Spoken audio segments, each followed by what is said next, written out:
have been fighting with technology. Not my friend at all.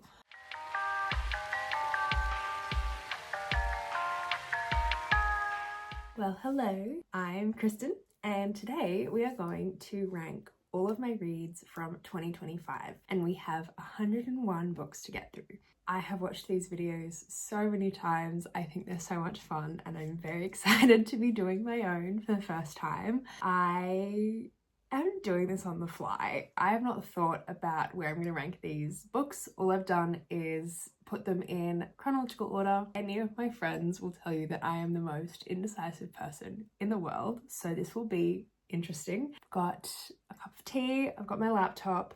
I think that's pretty much it. So let's go through the tiers that I've set up. So our top tier is Bury Me With This Book. An absolute new favorite. I loved it. It hit me emotionally. I will continue to think about it. Just a new obsession. And then we go down to 100 Roses for This Author, which is almost the same as the top tier, but I just didn't quite have the same maybe emotional impact, or it's just missing that extra feeling that makes a book an absolute favorite. After that, we have Captain Fun Times, a book that I read for pure enjoyment, maybe something that's just a little bit goofy, or just a great book. Then we go to I'm Not Mad, I'm Just Disappointed. It's a book with potential unfulfilled, maybe a great premise that wasn't executed so well, or a beautiful writing style that just didn't quite hit story-wise. Nothing terrible, just not what I'd hoped it to be. Then we have This Was, in fact, a book. No strong feelings. It's a book that I read. It's a book I read. And then our bottom tier, I read this kind of felt like a waste of time. I would have been happy to have lived my life not consuming this book. So those are our tiers. Let's get to ranking. I'm so excited. I'm very curious. Book number 1 of 2025 was Piranesi by Susanna Clarke. This is gonna go straight into 100 Roses. I loved this book. I thought the setting and the mystery were really enchanting, is probably the best word I can think to describe it. I was really invested in figuring out what was going on. I would recommend this to anybody. I had a wonderful time. My second book of the year was honestly a big surprise. House of Hollow is going into Bury Me With This Book. I was shocked that I loved it as much as I did, but it is a story of 3 sisters that went missing as children and reappeared a while later with some differences. As they get older, one of the 3 of them disappears again. It's very mysterious, it's very eerie. I would call it a botanical horror, and the whole thing just feels mossy and creepy, and I was really hooked by the sisters. And yeah, I don't know if it was because I wasn't expecting to enjoy it so much that it goes up this high, and I really, really loved that book. Then we have Dagger in the Flame by Catherine Doyle. She's gonna go in Captain Fun Times. We have a city that has 2 rival guilds, essentially. The Daggers and the Cloaks, so the assassins and the thieves, and they have very different ideas about the way the city should be protected. Our 2 main characters are on opposite sides, so it's very much enemies to lovers, but I thought the plot line that runs through it was really interesting. I am genuinely curious to see what happens next. Nothing groundbreaking, but really well written and really fun. So we are going into the Anatomy Duology by Dana Schwartz, and I'm going to put them in Captain Fun Times. I wouldn't say I was disappointed by them, so this feels good. We are following a young girl in 1800s Scotland. She wants to be a surgeon more than anything. However, she's a woman. She's not allowed to do that. She meets a resurrection man. He digs up bodies and sells them to science for money, which is completely illegal. But she comes from a wealthy family and they strike up a deal, so she's able to practice medicine. They are obviously keeping their secrets, but the society that they're living in is keeping some secrets of its own. I had fun with these, so Captain Fun Times. Next, we've got A Good Girl's Guide to Murder. I think the whole thing in my opinion, can go straight into 100 Roses for this author. For anyone who doesn't know, Good Girl's Guide to Murder is about a girl going through her final year of school, and for her major project she decides to investigate a murder case that happened years ago in her town, in which a young girl was supposedly murdered by her boyfriend at the time. She has never believed that that was the truth, and she takes it upon herself to solve the murder for real. I think Holly Jackson did a great job of making everything in the books feel realistic for a 17-year-old girl, and I was taken on a roller coaster by the twists and turns. I do think the first book is probably still my favorite, but I am very happy putting them all in this category. The next book we have is As Long as the Lemon Trees Grow by Zulfa Katu. And this book can come with me to the grave. I absolutely love this book so much. It made me cry in a park. I did not expect to be hit in the gut with emotions. It is about a young girl living in Syria during the war. She studied as a pharmacist, but ended up working untrained in a hospital. Alongside that pressure, she's feeling the weight of a love for her country, as well as a want for safety for her and her family members, which she tries to weigh with the risk of trying to escape. And it was just so enrapturing. I was lost in this story the entire time I was reading it, and like I said, I got very emotional, which automatically puts it up in a favorite for me. It was absolutely beautiful. Next we have A Darker Shade of Magic by V.E. Schwab. This is the first work by her that I have read. I'm gonna go with, let's say 100 Roses. I honestly, yeah, no, that's right. 100 Roses. The whole trilogy, I read it back to back, so it is kind of blurred into one story. But I loved her writing. The imagery of this series was so cool. I think the magic system is amazing, and I really liked the perspectives that we got to read this book from. I wouldn't say it's an all-time favorite, but I loved it, and I'm very excited to read more of V.E. Schwab's books now. And then we go to Outlander by Diana Gabaldon. This is gonna go, I think, also 100 Roses. Outlander is a show that I've loved for quite a few years. Finally, I finished it while I was in Scotland, which was really fun. I don't know if having watched the show helped me invest more, but I absolutely loved it. I really want to keep reading these books, but I don't think I can be unbiased because I was so emotionally attached to the characters already. But I think it gets 100 Roses. I've loved this story for a long time, and obviously this book is the reason why. So next we have People We Meet on Vacation. Honestly, I'm not mad, I'm just disappointed. Genuinely not a bad book. I have read other Emily Henrys, and this one is not my favorite, so I think that's probably the main reason it goes down here. I did really enjoy the characters, and I think A Friends to Lovers can really make an impact, but I wasn't super sold on this one. I think anything that involves a poorly rooted miscommunication trope just kind of bothers me. Unless there's a really good reason people are keeping things from each other, it just, like, just talk. And yeah, comparatively, Gone Girl by Gillian Flynn. Oh, I think if I'm second guessing it, it should be here. I had seen the film of this book before I read it, but I think it was quite an interesting experience to know the story and see how it had initially been written. I think Gillian Flynn did an incredible job with these characters, and with the twists and turns that this story follows, I was still hooked even though I knew what the outcome was. I think it's an amazing book, and it really grips you the whole time, so that'll go there. Next we have Animal Farm by George Orwell. Now, I don't know a lot about the Russian Revolution. That is not a topic we covered in history class, but I think the message of this book kind of transcends that one event. I'm gonna put this, not that I think it's a fun book, but I enjoyed it.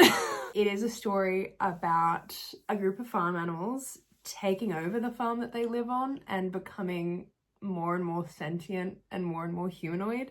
They form their own social hierarchy, and there's overthrowings and political I think it delivers a message in a really interesting way, and I had a good time. We have my first rereads of the year. my lovely Percy Jackson books, and these are just going straight to the top. I will always love this series. I love Rick Riordan and his writing. I think these books are beyond entertaining. He does a great job of telling such a good story in such a short time. I love the characters. I love the way they evolve throughout the series. Even as a 25-year-old, I can reread these and have such a great time, and I just love everything that they represent. So please bury me with the Percy Jackson series. And it turns out I was on a really good run, because our next book is also something that I will take to the grave with me, The Witch and the Woodcutter by L.S. Walker.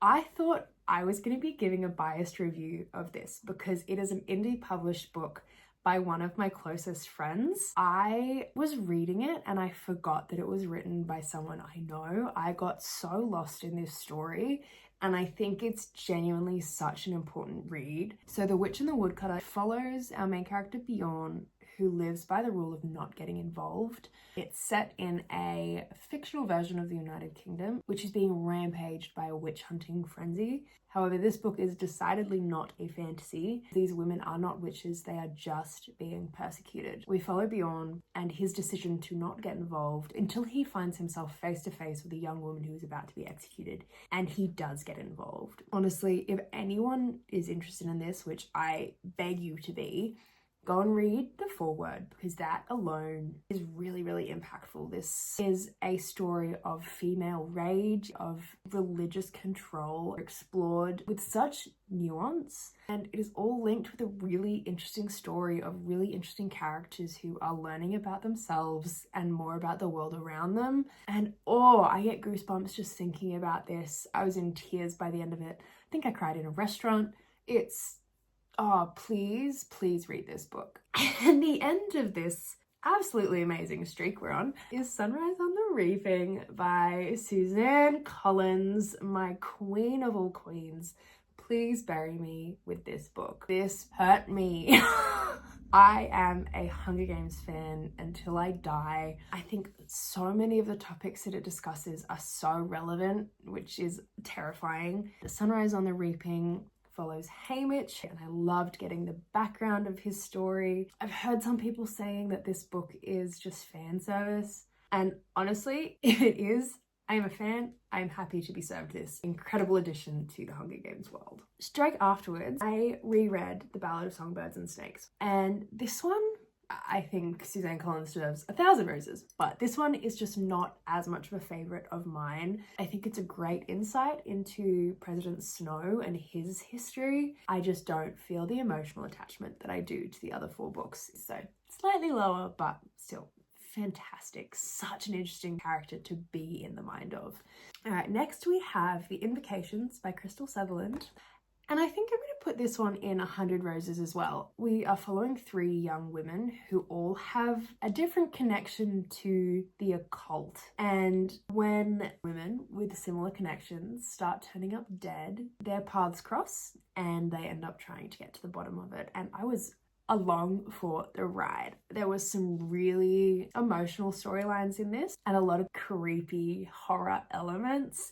There is a character in this who has a dead leg, literally decaying. So there's some really gross stuff, but in such a fun way. Such a fantastic read, and I'm very excited to see what she comes out with next. And then we have the Kamigawa Food Detectives, which is just going straight into Captain Fun Times. Clients come in to their restaurant / detective agency with a dish in mind from their childhood or an obscure restaurant or something that has a sentimental value to them, and it's something they can't find again. So these detectives recreate these dishes, and it's just a wholesome time, honestly. Potentially something controversial. The Ministry of Time is something that I could have gone without reading. This book won so many awards and I didn't like it. This had such an interesting concept. It could have been a spectacular book, but I felt like the pacing was bizarre and some really important plot points came out of nowhere. In this book, the government has discovered time travel and they have brought multiple individuals from different points of history to the modern day, and they assign government agents to assimilate them to modern life. Our main character is one of these agents. It starts off about this journey she's going on, and then it it just goes crazy. I just remember being confused and frustrated. So much time was spent on pointless things, and then massive events were just blasted through at the end of the book. It still bothers me to this day, unfortunately. And then we have The Housemaid by Freida McFadden. This was a book. I am new to the thriller genre. I don't know if this is my kind of thriller. It was fun. I have no strong feelings about this book whatsoever. So next is Book Lovers by Emily Henry. I think we're gonna go into Captain Fun Times. It was such a good story. I really liked the romance. I loved the characters. We're essentially following two people that work in publishing. When they first met, things didn't go so smoothly. They're both holding a bit of a grudge. Their paths cross in an unexpected location, and I think the way their relationship evolved was really fun, and yeah, probably my favorite of hers that I've read so far. Then we're going into a Captain Fun Times series. Honestly, I think, where am I going to put these? I'll move them all up together.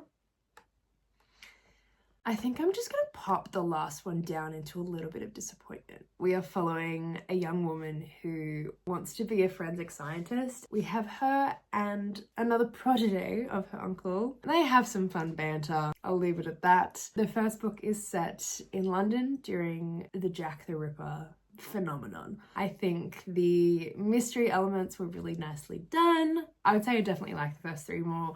The last one didn't hit quite as hard, but honestly, I'm not mad about any of them. These are definitely ones that I read purely for enjoyment. Brain off, we're having a good time. Next book is Braiding Sweetgrass. I thought this was so beautiful. I actually listened to this, and it is narrated by the author, who is an Indigenous woman and ecologist. So she essentially is talking about Indigenous American practices with land and with plants from a spiritual and a scientific point of view. I think she had the most beautiful voice. This book felt like a meditation. Yeah, I absolutely loved it. I think this is a great book to listen to, and I think she has such a wonderful perspective on our planet that I would recommend this to everybody. 100 Roses for Robin Wall Kimmerer. Then we have Where the Crawdads Sing.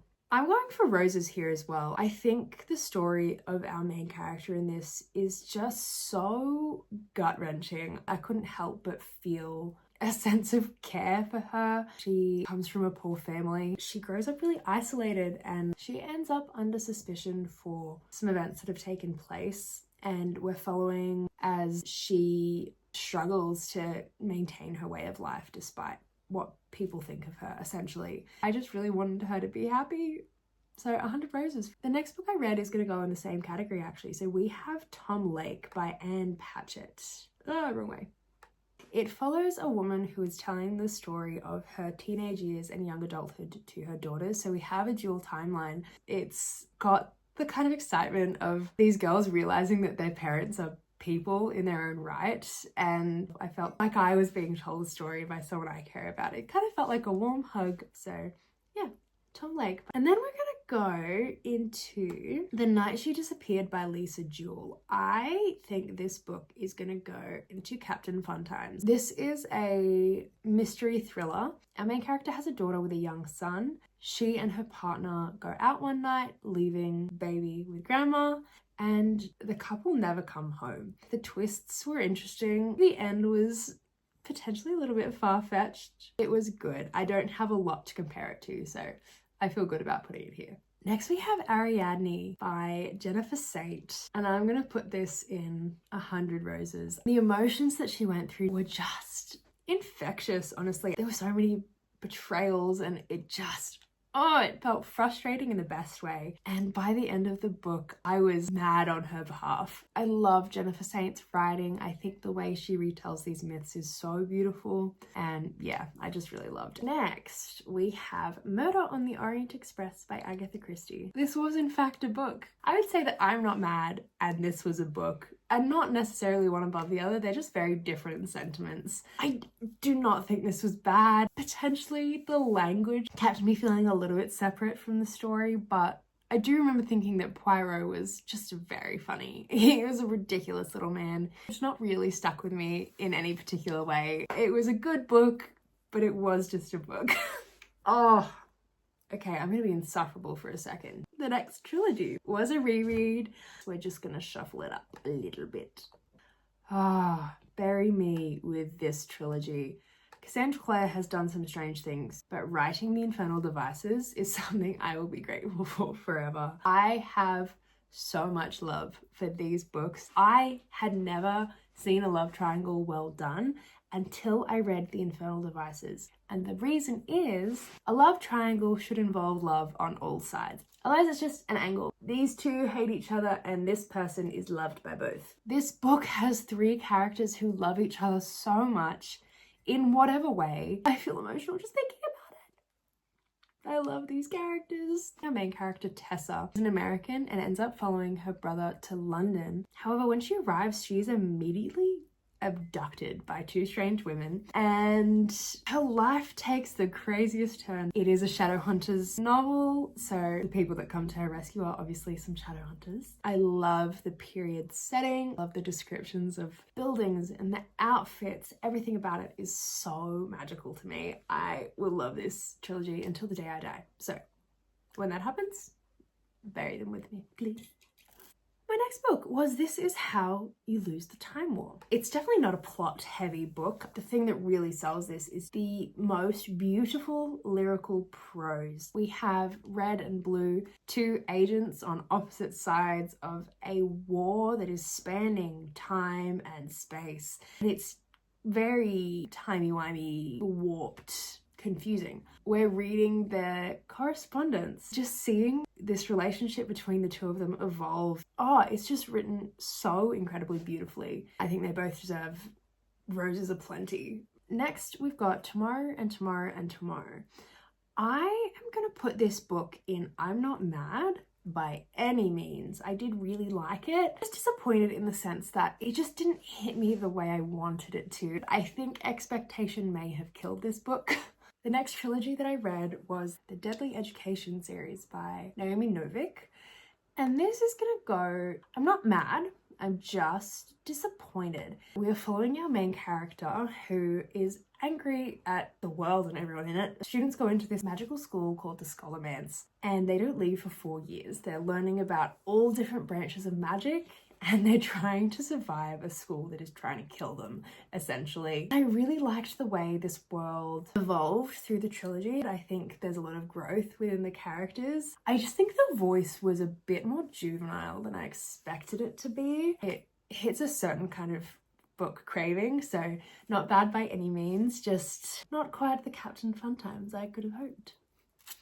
The next book I read was Life of Pi, and this one is going to go into 100 Roses. It is about a young boy from India who is moving to Canada with his family and a cargo ship of zoo animals. While they're on the ship, there's a massive storm and Pi ends up stuck on a lifeboat with a tiger. It was such a whimsical story. But what really stuck me about this book was the very ending. There are just a couple of sentences that completely change your perspective, and I think the way the author executed that, he deserves 100 roses just for that reason. Next, we've got The Library of the Unwritten by A.J. Hackworth. I'm not mad, I'm just disappointed. I want to reiterate, this is not a negative. It was just something that fell a little bit short. I love this concept. Our main character runs the wing of hell where every unfinished story goes to rot. And sometimes the characters in these books like to go on little adventures and it is her job to keep them contained. I think that's so much fun. I did really enjoy the book. It just didn't grip me the way I wanted it to. I am intrigued to finish the trilogy. It was a good time, just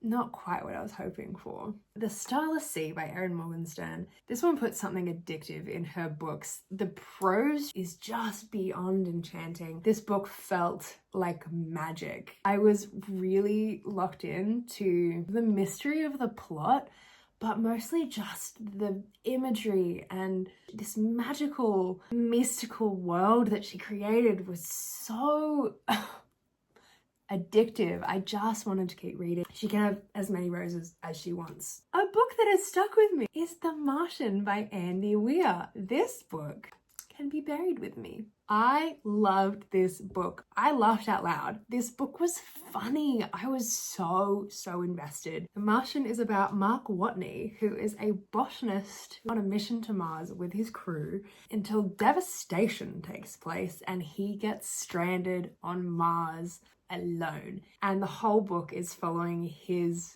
desperate attempts to make it back home alive. This book took me through every emotion under the sun and I had so much fun. I think if anyone wants to try sci-fi, this is an excellent place to start. The next books were Dark Artifices by Cassandra Clare. This was a Captain Fun Times trilogy for me.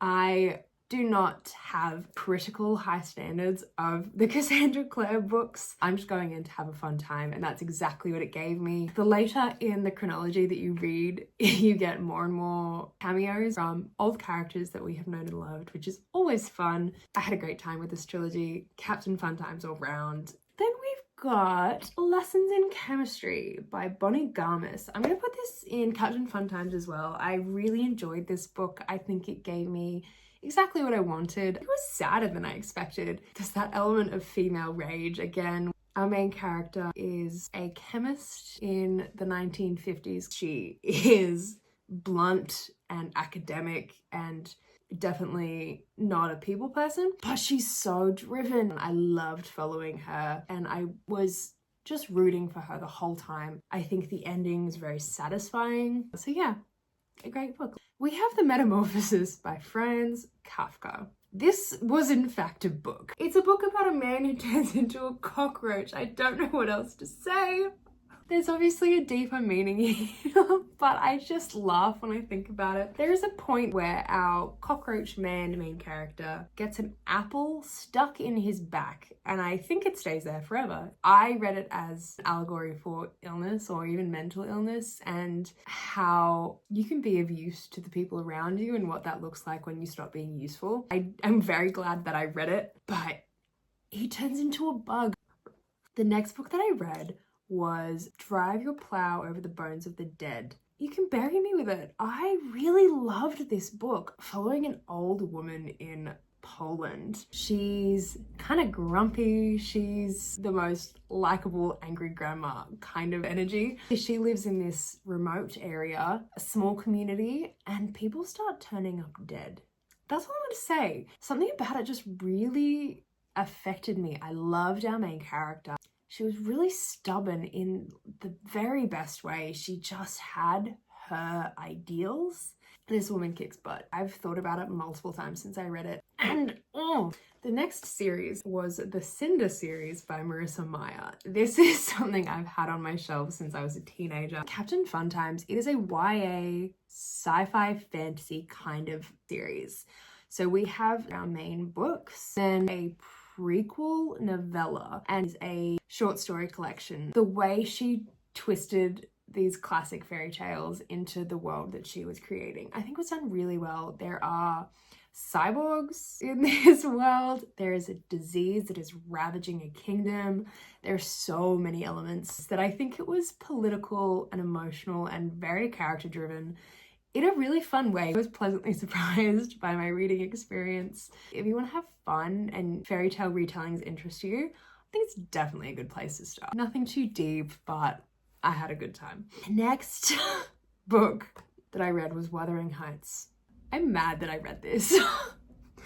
It's so popular at the moment with the movie coming out. It's a classic, but this book made me mad. I don't think there's a single character that I like. I don't think anything romantic happens in this entire book. I was slogging through this. It felt like a chore to read, and I wanted to finish it because I was curious enough about the events and I kind of wanted to see some of the characters get their comeuppance. I would say this is very angry people that have too much time on their hands. I don't need to harp on. It just, Wuthering Heights is not for me. Next up, we have Everything is Tuberculosis by John Green. This man can have 100, 1,000, a million roses. This book has John Green talking about tuberculosis as a disease and its impact on the world, but also as an indicator of so much inequity. It's one of the most deadly diseases of all times that we can cure. The only thing that's stopping that from happening is a lack of distribution of money and resources. John Green actually met a young boy who was dealing with tuberculosis. So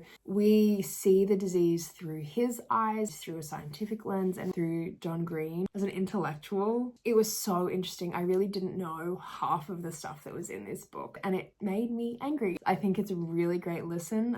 We love John Green.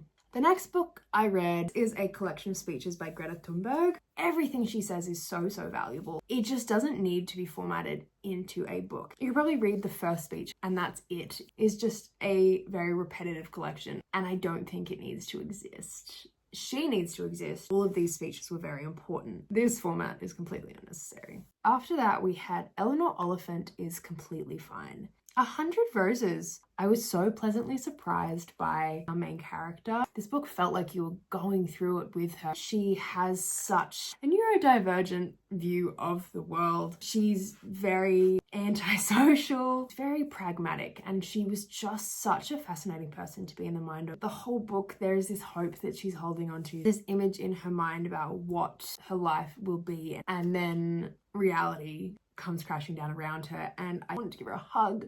I want to give Gail Honeyman some roses. Alice's Adventures in Wonderland and Through the Looking Glass. This book feels like a fever dream. There is nothing linear or logical at all. To a certain extent, that makes sense given the wild world that we fall into, but it really is just a bizarre read. I guess I was just expecting a bit more of a plot.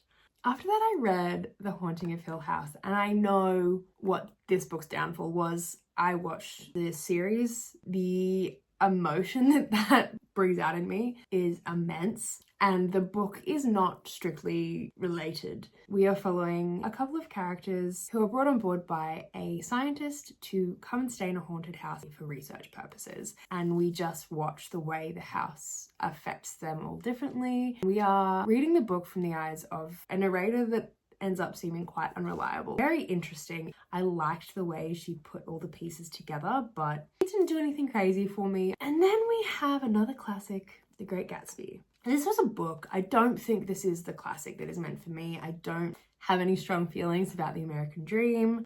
I just didn't feel like any of them were particularly sympathetic. People that have too much money and too much time on their hands. I was engaged enough as I went, but just not a favorite.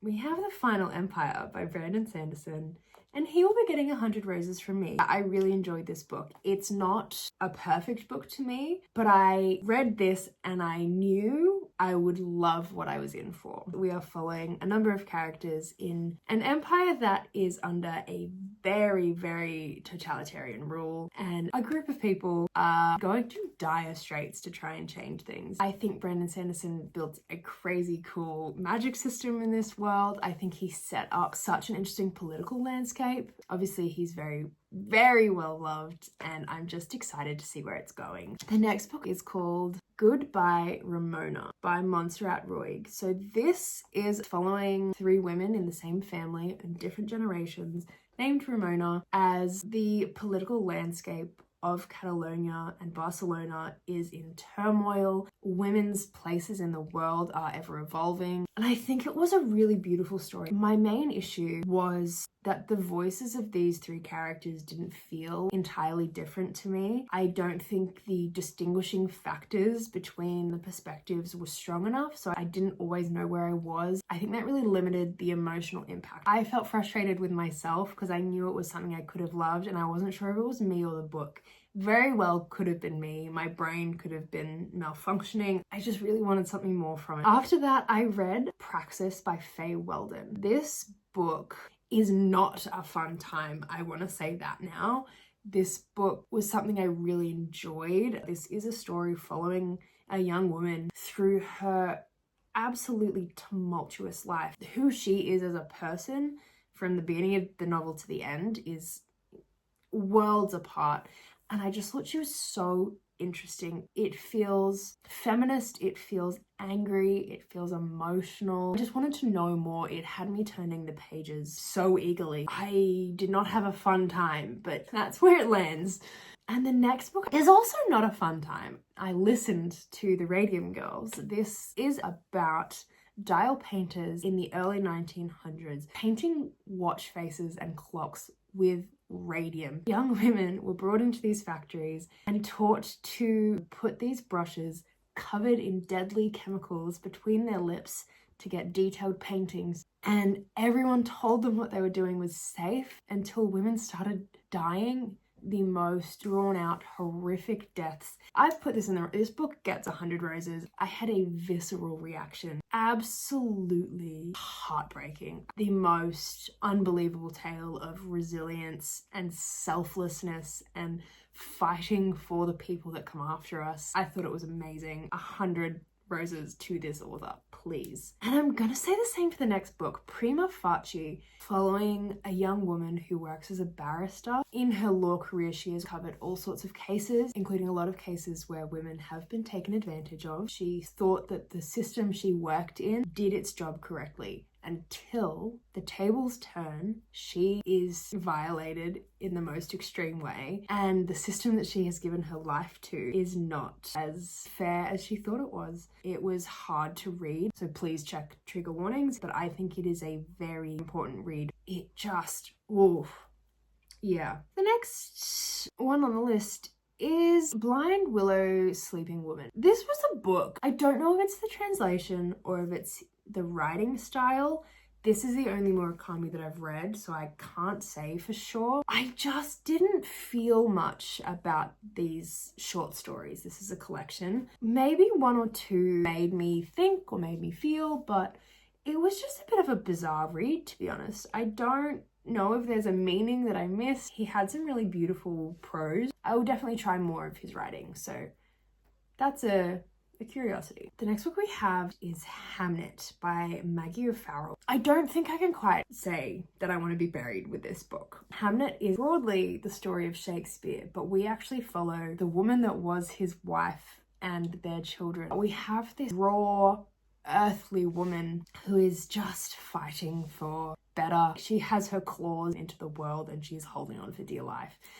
And I loved reading from her perspective, so if you haven't read Hamnet already, I definitely recommend it. Next up, we have Emily Wilde, Map of the Otherlands. We are following Emily Wilde. She researches fairies alongside Wendell Bambleby. Emily is antisocial and logical and dedicated to her work, and Wendell is sociable and quirky and relaxed. I think they're so much fun to follow. When they go out into the fields, they come across creatures great and small, friendly and dangerous, and I just think it's such a fun, cozy fantasy little world. Heather Fawcett can have some roses from me.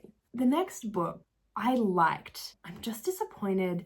I Who Have Never Known Men. The only reason I'm disappointed is that the message that it left me with was quite ambiguous, which in all fairness may be the point. We are following a young girl who has lived in a bunker all her life with a large group of other women. It's very much an exploration of this character's mind. She is the only one in this bunker that is too young to remember a life before. It was such a great premise and it didn't really hit home in the impactful way that it had the potential to do. I definitely recommend reading it. Be prepared to be left with some questions maybe. And the next book we're going into is Red Rising by Pierce Brown. I'm gonna put this in Captain Fun Times. I left this trilogy separate on purpose because I feel very differently about all of them. Red Rising is a sci-fi series about what humanity becomes once they spread out amongst the solar system and the social hierarchy that they have created, and what happens when people down the bottom are no longer happy. Next, Beach Read by Emily Henry. Captain Fun Times as well. I did not like it as much as Book Lovers, especially with the similarity of characters that work in the book industry, but it was fun. I enjoyed a lot of the elements and yeah, I had a fun time. Then we've got the absolute epitome of Captain Fun Times for this list. We have the Natural series by Jennifer Lynn Barnes. This series follows a group of teenagers that have been recruited by the FBI for their special abilities that range from human lie detection to pattern recognition to behavioral analysis, essentially. It is truly ridiculous and it's fun. I did really like the cases that they worked on in the first 3 books. Bad Blood went off the rails, but I was reading these when I was in Spain and needed a brain break from attempting to speak Spanish, so they did the job and I had a great time. Then I read Daisy Jones and the Six, 100 Roses, to this author because I was so invested in specifically one of these characters, but the whole thing felt so real. It felt like we were learning about the lives, the behind the scenes and the dirty secrets of real people. I think it just felt raw and very engaging. So good job to Taylor Jenkins Reid. I read Do Androids Dream of Electric Sheep. This was just a very strange read. I think it was a cool setting and there were some interesting questions raised about sentience and what it means to be human.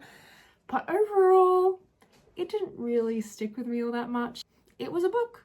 Then we have Project Hail Mary by Andy Weir.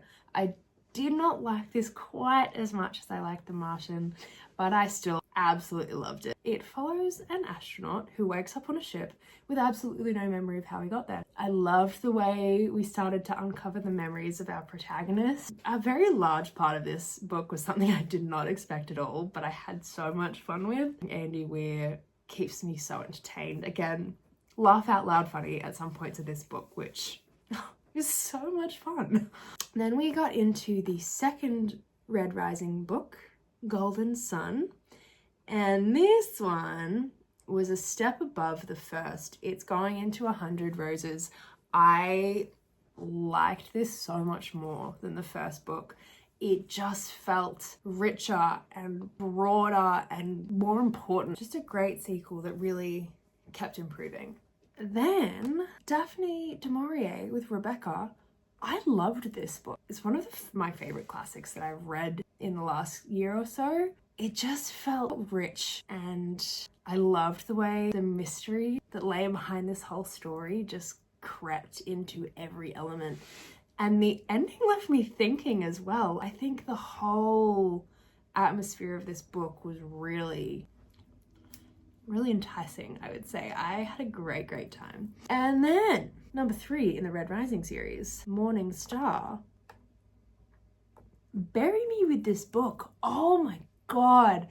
This book had me absolutely locked in. The stakes were insane. It was just nuts. I was along for the ride. Ups, downs, twists and turns that had me, just amazing. I loved where some of our characters went. This book really elevated the whole series for me. I absolutely loved Morning Star. Bury me with it. What an amazing trilogy ending. Then we have Of Mice and Men. It's so short, but so impactful. We follow 2 guys. I believe they're cousins. One is a small, intelligent, sly kind of man, and his cousin is big and slow mentally and ultimately gentle. I have not really analyzed it, but it was really good and it made me really sad. So Captain Fun Times, for the sense that I enjoyed it, but it was not a fun time. This book's not a fun time. The next book that I will be giving 100 Roses to, Orphea and Eurydice. So this is a gender-swapped retelling of the myth of Orpheus and Eurydice. This myth is so beautiful and heartbreaking. The writing, the prose in this book was just stunning. I loved the characterization of Orphea and Eurydice. I think their relationship was just absolutely phenomenal. We're going into the Magnus Chase trilogy. I want to give it 100 Roses. So this is Rick Riordan's Norse series. I had so much fun. I think there's just something about the storytelling that is so lighthearted. His characters are funny, just always enjoying myself. And I loved seeing a different side of mythology from him. Then we've got The Bell Jar by Sylvia Plath, and this book was so much more emotional than I realized it would be. It follows a young woman dealing with an insane level of mental health crisis, and it is quite dark, so beware. There was a specific quote in this book that just absolutely took my breath away, and it really tells the story of the struggle you can have being a woman and not knowing your place in the world. And I just thought it was beautiful. If you're looking for a very emotional classic, I would absolutely recommend it. Then we read The Bone Season, finally, by Samantha Shannon. This author absolutely gets 100 roses from me. I wouldn't say the first book was an absolute favorite of mine, but reading it, I knew the series could turn into something amazing.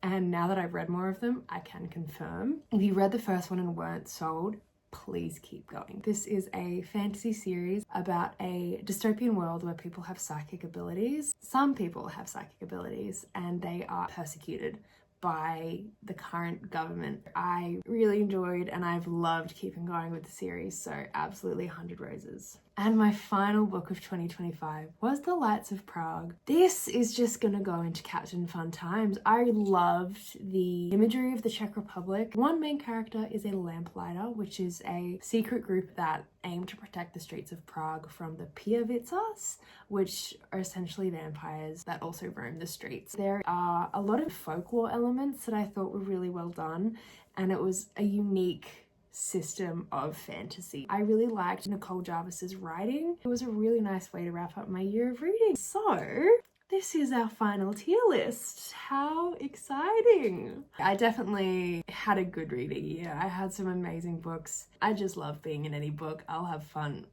almost all the time. Thank you for sticking through all of this. If you're still here, I had so much fun doing this, aside from wanting to throw my computer and my phone out a window. I hope this was interesting. I hope you got some good recommendations. If you have any for me based on this list, please tell me. And that's gonna be all. This is probably a long video already, so thank you for being here, and hopefully I'll see you next time. Mwah.